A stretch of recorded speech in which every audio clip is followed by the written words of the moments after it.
Olá, eu tenho uma filha com esquizofrenia, como todos sabem, venho vivendo isso há faz mais ou menos uns 8, 10 anos, quase. Uma menina normal que fazia faculdade, fazia estágio na área, tinha muitos amigos, e de repente ela teve 2 surtos psicóticos em 2019, no início do ano e outro no final, e de lá para cá são vários sintomas, vários comportamentos no qual eu não entendia e abandono, uma vez que o adulto, seja ele filho, irmão, enfim, qualquer adulto com algum tipo de psicose é negligenciado pelo sistema porque não temos assim um acolhimento no qual precisamos, visto que o adulto, filho adulto, ele já pode responder por ele, não está apresentando risco à sociedade, não está apresentando risco a si próprio, né? Que pelo menos é o que me passam. Tipo, se ele não está apresentando um risco à sociedade nem a si próprio, então você não pode buscar ajuda por ele tem que querer. E a gente sabe que os filhos adultos, sejam com 18, 20, hoje minha filha com 28 anos, não aceitava de forma alguma. E com isso o tempo foi passando. Então, assim, resumindo, hoje ela foi diagnosticada, ela teve uma internação compulsória, saiu amarrada de casa, pelo SAMU, porque ela teve uma crise, eu não entendia muito, e hoje ela está em tratamento, né? Então, vamos falar um pouco sobre a parte negativa aí dessa condição, né? Que é a esquizofrenia, que é uma das psicoses mais importantes e até mais grave da saúde mental, né? Isso é registrado, comprovado. Então, essa condição, a esquizofrenia, ela é muito marginalizada, né?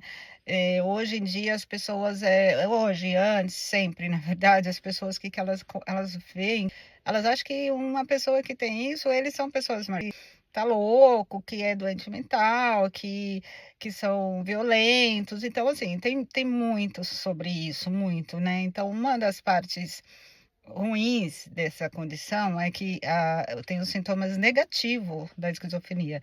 Quando a pessoa está em tratamento com a esquizofrenia, seja ela de qualquer tipo, né, que tem vários tipos de esquizofrenia, podemos falar sobre isso posteriormente, é a parte negativa, porque a esquizofrenia, ela tem a parte positiva, né, que podemos dizer assim, que são os sintomas positivos dela, que mostra, que seria o quê? A adição, né? Os sintomas positivos da esquizofrenia é a adição à realidade que a pessoa vive. Então, a pessoa, ela tem delírios, ela tem alucinações, então ele está adicionando a condição da pessoa. Então, isso seria um sintoma positivo da esquizofrenia, mas ninguém fala sobre os sintomas negativos, no qual a gente acha que a pessoa é preguiçosa, a pessoa é vagabunda, a pessoa, essas coisas, sabe? Mas não, isso são sintomas graves, assim, que a gente tem também que prestar atenção mesmo, o filho, a pessoa estando em tratamento, porque eles são sintomas negativos da doença, né? Que na verdade eles são caracterizados pelos 5 As. São 5 condições que apresenta nessa doença. A gente vai falar, cada vídeo a gente vai falar de um sintoma, que são essas 5 condições, tá? Então, característica desses sintomas, né? Que fala que é o sintoma negativo, ela tem déficit, né? Por exemplo, ela perde a vontade de fazer qualquer coisa. Então, assim, são déficit de coisas que ela deveria fazer, né? Que ela deveria buscar para poder ter uma qualidade de vida, ou para, tipo assim, a minha filha, por exemplo. Ela era uma menina que ela gostava de esportes, ela gostava de sair, ela gostava de fazer amizade, gostava de dançar, gostava de ler, ela gostava de estudar, ela dava aula de inglês, assim, ela adorava fazer isso, ela buscava crianças, alunos, adolescentes para dar aula. Então, esse é um exemplo. Então, assim, esse problema, né, esse é um dos sintomas negativos, são vários. Ela simplesmente não tem vontade de nada. Ela está em tratamento, ela toma remédios controlados hoje, que são de uso contínuo para conter, para ela voltar, né? Vamos dizer assim, voltar à vida, mas ela não tem vontade, sabe? Se você, eu vejo que ela quer fazer as coisas, mas ela é uma coisa muito mais forte que ela não sente vontade, não tem desejo, né? Então a pessoa perde o desejo, a vontade de fazer qualquer coisa, né? Qualquer coisa que seja para ser feliz. Então é como se a pessoa perdesse assim, é como se tanto faz. Então assim, se ela tá feliz, tanto faz. Se ela tá triste, tanto faz também. Porque é um sintoma muito ruim que nós, como pais, temos que perceber e não julgar. Eu mesma, eu falo por mim, julguei muito a minha filha, né? Até hoje, então, às vezes você perde a paciência, não tem como. E aí você perde a paciência, você, ai, não quer sair da cama, ou não quer, levanta, faz alguma coisa, não quer escovar dente, é tipo essas coisas. São básicas, mas é um sintoma e a gente tem que observar isso, né? Tipo, a pessoa perde a vontade de fazer ou de sentir, perde a capacidade, né? O impacto, a pessoa não sente vontade. Isso é psíquico, né? Então tá lá, ela não tem culpa, né? São sintomas que são sintomas mais incapacitantes, né? Que são difíceis de tratamento. Ele afeta diretamente a vida pessoal da pessoa, profissional e a independência, né? Tipo, a minha filha depende de mim para tudo. E é muito irritante, mas é uma coisa que eu tenho que me adaptar com isso. Eu tenho que acatar como uma coisa normal hoje, né? Meu marido, ele sai todos os dias para trabalhar, então ele sabe porque eu falo para ele ter paciência, explico para ele, eu estudo muito sobre isso, visto que eu tenho a minha filha com esse sintoma, com esse problema e tal. Mas é difícil, não é fácil.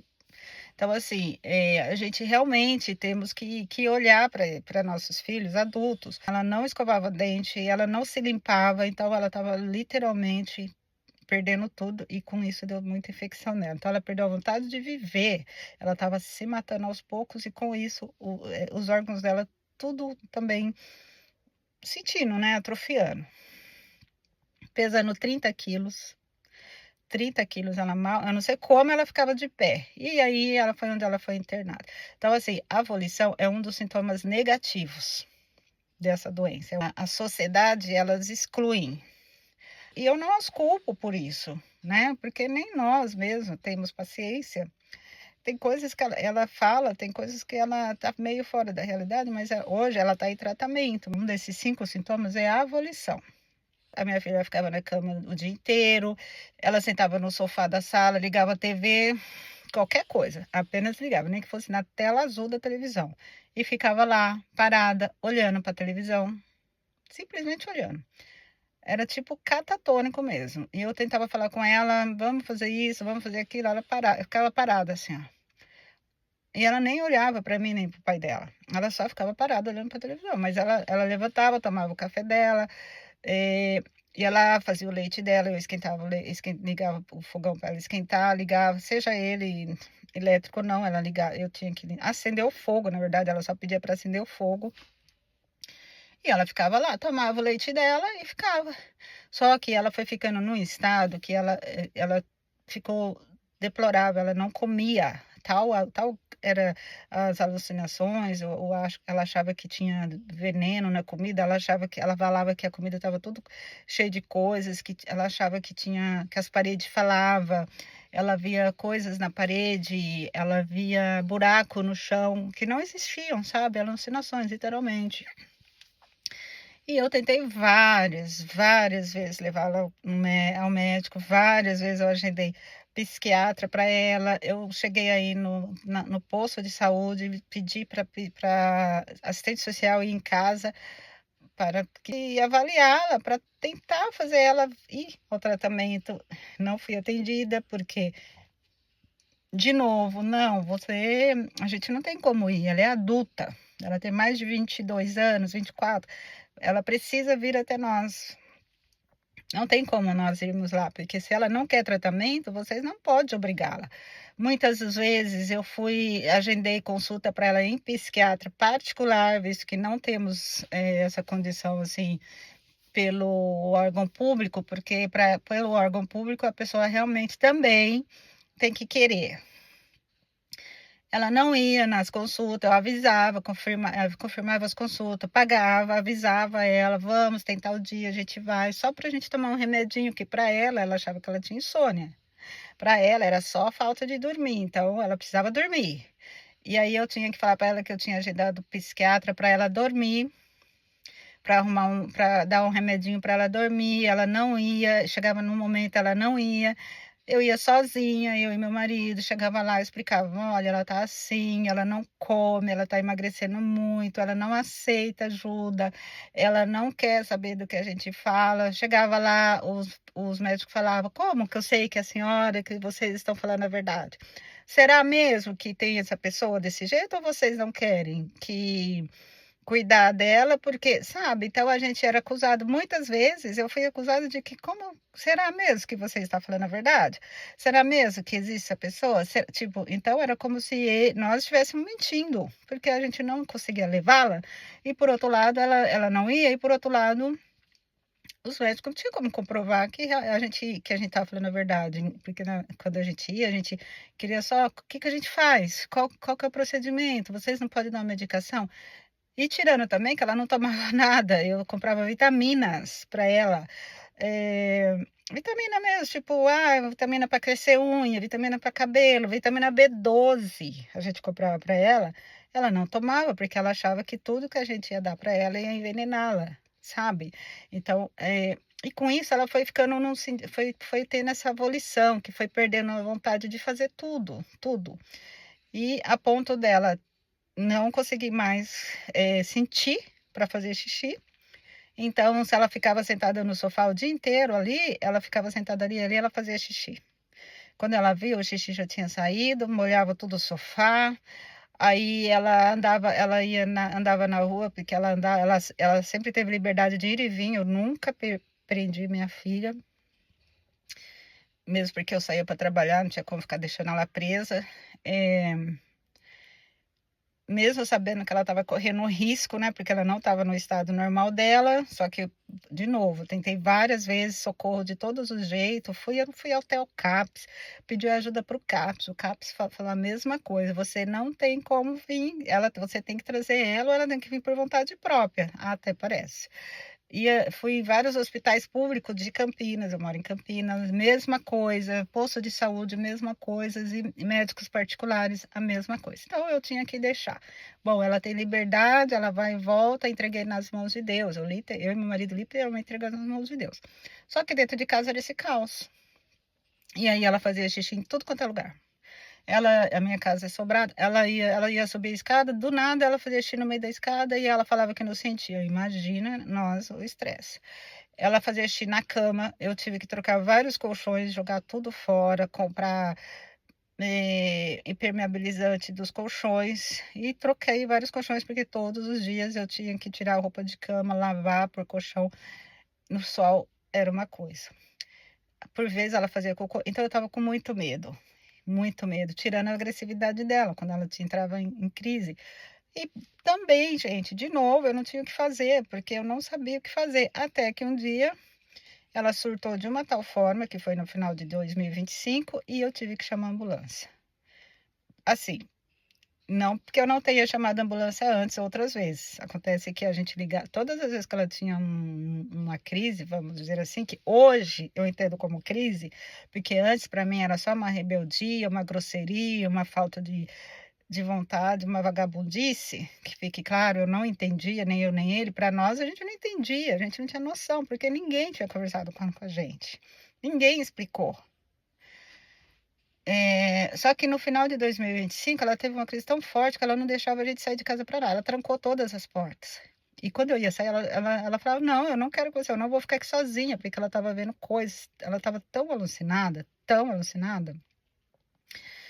que ela entrou em desespero, daí ela me agarrou, ela me arranhou inteirinha para eu não sair, meu marido, não, ela rasgou a minha roupa do meu marido com medo da gente sair de casa, porque ela não queria ficar sozinha, e aí eu não tive o que fazer, aí eu fiquei toda arranhada, aí foi onde a gente conseguiu chamar a ambulância, o SAMU, liguei para a polícia que nos orientou, chamou o SAMU, foi onde ela foi internada, mas isso já tinha acontecido várias vezes, eu já tinha ligado para o SAMU, algumas vezes, para a polícia algumas vezes, que falou, não, ela não está oferecendo risco a ninguém, então tudo bem, não tem o que fazer.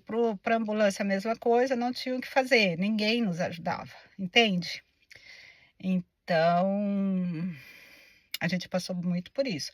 E voltando, a avolição, que é esse estado na qual ela foi internada, que eu vinha saber após essa internação compulsória dela, ela estava no grau 3, são vários graus, vários estágios.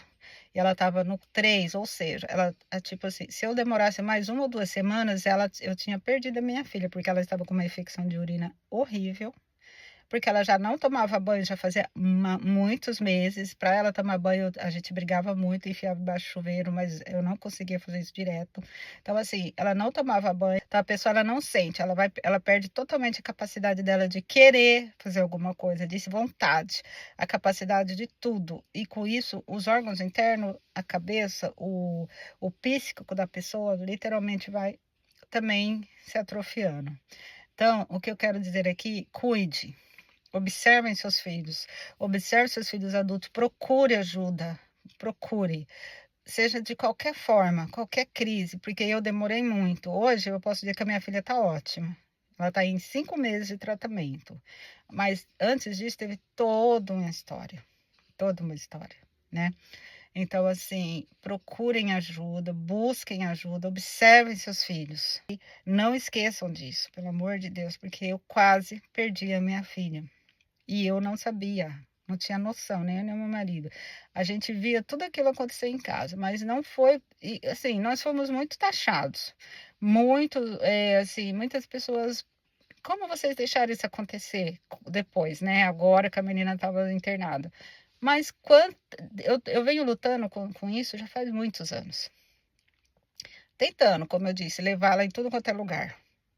E eu não podia simplesmente amarrá-la, pegar no cabelo dela e sair levando, visto que ela tinha força, por mais magra que ela estivesse, ela tinha muita força. Ela me empurrava, ela me agredia. Eu não sei de onde esse pessoal tirou tanta força com tão pouco nutrientes, né? E ela não comia nada.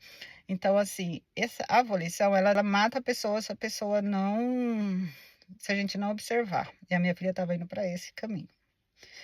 Ela está ótima, graças a Deus, fazendo a medicação, tomando certinho, engordou, já está com 50 quilos. Ela sorri hoje, depois de muitos anos eu vejo minha filha sorrir e eu só agradeço. Então, assim, vamos falar sobre isso, vamos comentar sobre isso, né? Vocês que têm filhos, que têm esse problema, que correm esse mesmo risco, cuidem. E esse é o primeiro vídeo dos 5 sintomas da esquizo. Eu estou gravando esse vídeo, vamos falar sobre os outros sintomas nos próximos vídeos. Não esqueçam, prestem atenção, vigiem seus filhos. Qualquer sintoma não é preguiça, eles não têm preguiça, gente. É que esses sintomas a gente caracteriza como preguiça, vagabundice, não é.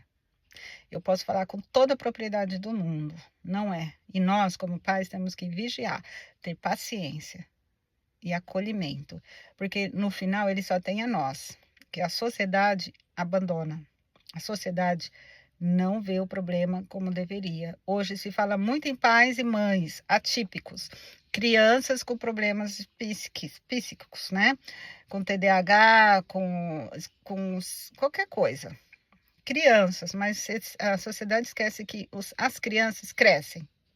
Nossos filhos cresceram. E sim, quando eles crescem, eles ainda precisam da gente, talvez um pouco mais. Porque eles são negligenciados e são taxados e são marginalizados. Esses vídeos por aí, que nem dessa menina que agrediu o cabeleireiro, eu não estou passando a mão, não justifica. Não justifica. Mas, por exemplo, ela é uma menina que estava em tratamento também ela precisou parar a medicação por conta de uma hepatite medicamentosa devido à medicação que ela tomava.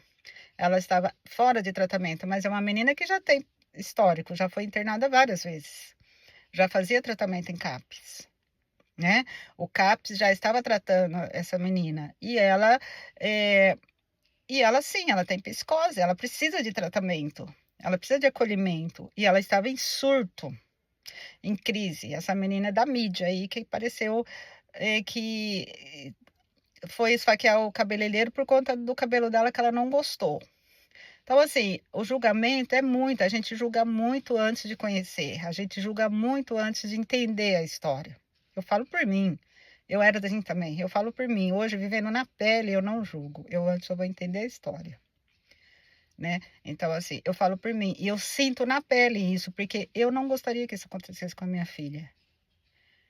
Então, assim, vamos falar sobre isso. Nos próximos vídeos eu vou lançar os outros tópicos, os outros 4 As dessa esquizo, porque esse é só o primeiro. Sejam muito bem-vindos e vamos conversar.